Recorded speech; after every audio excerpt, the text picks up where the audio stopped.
Halo, salam sejahtera. Saya Paul Shannon Canberra Barin. Pandemik COVID-19 yang melanda dunia sejak tahun lepas telah menyekat banyak aktiviti harian kita semua. Impak pandemik ini tentu dirasai oleh setiap manusia di Sarawak dan di dunia. Tapi life must go on. Pada tahun ini, satu aktiviti besar yang akan diadakan ialah pilihan raya 12 negara Sarawak. Oleh kerana pergerakan dan perjumpaan berkelompok masih tak digalakkan sehingga hari ini, 28 hari bulan Jun dan sampai bila entah kita tak tahu, maka saya sebagai bakal calon Parti Bumi Kenyalang PBK untuk kerusi Tasik Biru Bau akan mula membuat siri perjumpaan dengan kita orang melalui media elektronik saja. Dalam siri ini, pertama ini saya ingin memperkenalkan diri saya. Nama penuh saya ialah Paul Shannon Canberra Barin. Di keluarga saya seorang saja yang mempunyai nama yang panjang sebegini. Tapi boleh panggil saya Paul Shannon atau Campbell. Saya dari suku kaum Bidayuh, lahir di Suruh Sungai Bau pada 9 hari bulan Ogos tahun 1960. Yang tetap menyambut hari jadi bersama saya setiap tahun ialah Singapura. Hari jadi saya bersama dengan Singapore National Day. Ini isteri saya, Seaini. Puji Tuhan, kami dikurniakan dengan 8 orang anak, 7 lelaki dan seorang saja perempuan. Selain dari minat saya dalam politik, saya adalah seorang usahawan dalam bidang industri.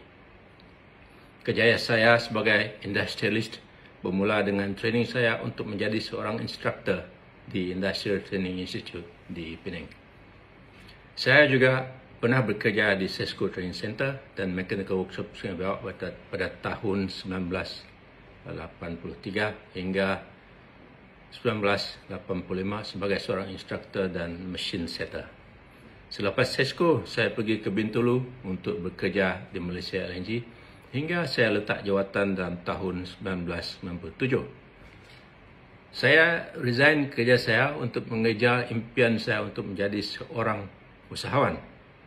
Antara syarikat-syarikat yang saya telah tubuh adalah PTT Corp Sdn Bhd. Bisnes PTT Corp sekarang adalah pembuatan gasket dan pembekal kimia untuk proses industries. Tentang pengalaman saya sebagai ketua, saya pernah mengetuai In-House Trade Union Malaysia LNG sebagai chairman, kemudian sebagai presiden Kesatuan Pekerja Petronas Sarawak Kapenas selama 4 tahun hingga saya meletak jawatan daripada Malaysia LNG. Isu yang paling besar semasa saya mengetuai Kesatuan Pekerja adalah menentang cadangan Petronas untuk menurun allowance pekerja-pekerja yang bekerja di Sarawak dan Sabah daripada asal 35% atas gaji pokok ke 10% saja. Allowance itu dinamakan East Malaysia Allowance. Saya pernah juga memegang jawatan sebagai Kapten Kelab Golf Bintulu selama 2 term, iaitu dari tahun 2014 sampai tahun 2018. Organisasi lain yang saya telah mengetuai adalah termasuk Toastmasters Club.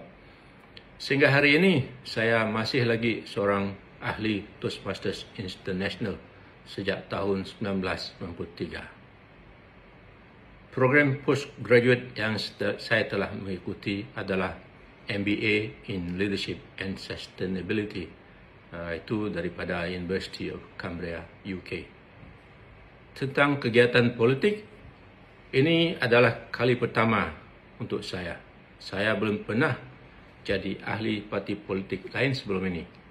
Saya mengikuti Parti Bumi Kenyalang oleh kerana saya amat setuju dengan pandangan mereka bahawa sudah datanglah masanya untuk orang Sarawak mencari kemerdekaan daripada Malaysia. Sekian, terima kasih. Kita jumpa lagi dalam siri kedua. Take care.